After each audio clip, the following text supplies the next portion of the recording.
안녕하세요. 하남TV에서 공황장애에 대한 정보를 맡고 있는 주진원이라고 합니다. 최근에 사회적으로 연예인들을 통해서 공황장애가 일부 알려져 있습니다. 하지만 이 연예인들을 통해서 알려져 있는 것과는 달리 국민들에게는 이 공황장애가 충분하게 정보가 익숙해지지 않은 상태라고 생각이 됩니다. 그래서 오늘 제가 공황장애에 대한 정보를 준비했는데요. 자, 공황장애라고 하는 것을 요약해서 말씀드리면 공황장애는 전혀 위험하지 않은 상황에서 갑자기 당사자가 몸과 또 심리적으로 그 위험이 나타났을 때, 위험에 처했을 때 나타나는 신체적인 또는 심리적인 증상들을 느끼게 되는 것입니다. 자, 그러다 보니까 우리가 패닉 디스오더라고 해서 우리가 어떤 상황에 대해서 대처할 줄을 모르고 어찌할 바를 모르는 그런 상태가 되겠고요. 이런 발작 상태가 짧게는 몇 분에서 길게 한 30여 분 정도 지나게 되는데요. 그 이후에는 이런 발작이 반복될 때 이 발작에 대해서 두려워하고 불안하며 지내게 되는 예기불안이라고 하는 상태로 지내게 되는 것이 바로 공황장애라고 할 수 있겠습니다. 자, 공황장애 증상들을 먼저 설명을 드리면요. 공황장애 증상들을 크게 신체적으로 나타나는 증상과 또 심리적으로 주관적으로 느끼는 그런 증상들로 나누어 볼 수 있습니다. 신체적으로 나타나는 증상 중에 가장 많이 알려져 있는 것은 심장이 마구 뛰는 것이죠. 그리고 숨쉬기가 굉장히 어려워하는 것입니다. 실제 질식감을 느끼게 되고요. 그러면서 또 손발이 떨리거나 손발이 좀 쥐가 나고 뒤틀린다거나 이런 증상들이 나타나게 되고 땀이 나는 경우도 있고 손발이 차가워지고 또 소화가 잘 안 된다 또는 심한 경우에는 이제 구토를 하게 되는 경우도 있습니다.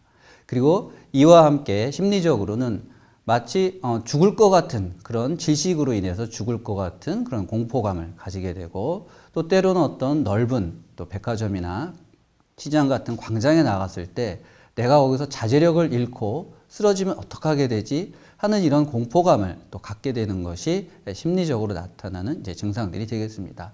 또 이외에도 마치 내가 꿈을 꾸고 있거나 또 연극을 하는 것 같은 현실과 좀 동떨어진 것 같은 느낌을 받는 이제 비현실감을 느끼게 되기도 하고 어떤 경우에는 또 어지러워서 쓰러질 것 같다고 말씀을 하시는 경우들도 있고 또 실제로 어지러워하는 경우들도 있습니다. 그런데 이 공황장애에서 나타나는 이런 증상들을 보면 이 증상들이 공황장애에서만 나타나는 것이 아니라 실은 우리가 자율신경계에서 나타나는 투쟁도피 반응이라고 우리가 설명을 할 수 있겠습니다. 즉 자율신경 중에 교감신경계의 투쟁도피 반응이라고 하는 것이 있습니다.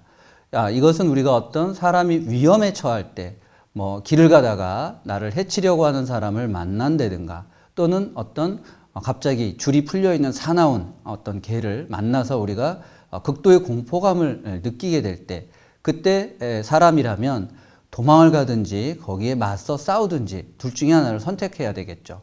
이 시점에서 그 사람은 몸에서 우리가 싸우거나 도망가기 위한 신체적인 준비를 몸이 알아서 하게 됩니다. 이때 나타나는 증상들이 바로 심장이 뛰면서 우리 내장에 있는 혈액을 심폐와 또는 뇌와 또 팔다리 근육으로 보내게 되죠. 그리고 이런 이제 해당의 과정들을 위해서 이제 손발이 떨리게 되고 또 이런 우리가 너무 놀라게 되면 막 쓰러지거나 정신을 잃거나 이런 현상들이 나타나게 되죠. 이런 증상들이 바로 공황장애가 나타날 때 나타나는 투쟁 도피 반응의 하나의 형태라고 볼 수 있겠습니다. 그런데 이 공황장애가 문제가 되는 것은 이 투쟁 도피 반응이라고 하는 것은 즉 사람이 명백한 어떤 위험의 상태에 노출이 되어 있을 때 우리가 어떤 우리를 해치려고 하는 사람을 만났을 때만 이것이 발생을 한다는 것입니다. 그리고 정상적인 경우라면 그런 위험한 상황이 지나가고 나면 우리의 몸과 마음은 다시 평정 상태로 돌아가서 우리가 몸이 이제 리셋이 되는 것이죠. 그런데 어떤 경우에 이런 현상들이 이제 반복이 된다거나 또 신체적인 어떤 심리적인 원인에 의해서 내 몸에서 이런 반응들이 완전히 제로로 리셋되지 않고 무의식 중에 계속 남아있게 되는 것입니다. 그래서 이러한 증상들이 남아있다가 우리가 어떤 전혀 위험하지 않은 상황에 노출이 되었음에도 불구하고 즉 만원 버스를 탄다거나 지하철을 탄다거나 또 고속버스를 타고 막히는 길에 정체를 하게 되거나 또 터널을 들어가게 될 때라든가 이런 경우에 전혀 다른 일반 사람들은 위험을 느끼지 않는 상황에서 그 개인 당사자가 위험을 느끼게 되는 것입니다. 자, 그래서 일반적이라면 명백한 어떤 위험 상황을 인지하고 그것에 따라서 감정이 먼저 공포의 자극을 받고 신체가 반응하는 것이 일반적인 이제 현상의 과정입니다. 그런데 이 공황장애에서는 이것이 거꾸로 되어 있다고 하는 것이 굉장히 중요합니다. 즉, 자, 우리가 위험할 때 위험한 어떤 공포의 감정을 느끼는 것을 뇌에서 우리가 편도체라고 하는 것이고요.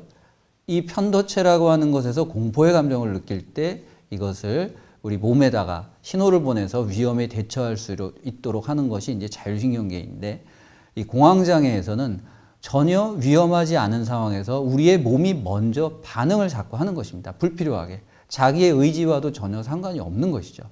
그러다 보니까 우리의 몸이 먼저 자꾸 불필요하게 반응을 하게 되고, 이에 따라서 우리가 그에 따른 공포의 감정을 이제 느끼게 되는 것입니다. 그래서 공황장애라고 하는 것은 무엇이냐라고 다시 한번 요약해서 말씀드리면, 전혀 위험하지 않은 상황에서 우리의 몸이 자꾸 위험에 처해있을 때 나타나는 반응들이 우리의 의지와 상관없이 반복적으로 나타나는 것. 우리가 통제할 수 없을 그런 상태로 나타나서 그에 따라서 우리가 극도의 공포감을 느껴서 우리 스스로를 진정시킬 수 없고 통제할 수 없는 상황에 이르게 되는 것. 이것이 바로 공황장애라고 할 수 있겠습니다. 자, 이상 공황장애에 대한 간략한 정보였습니다. 감사합니다. 주진원입니다.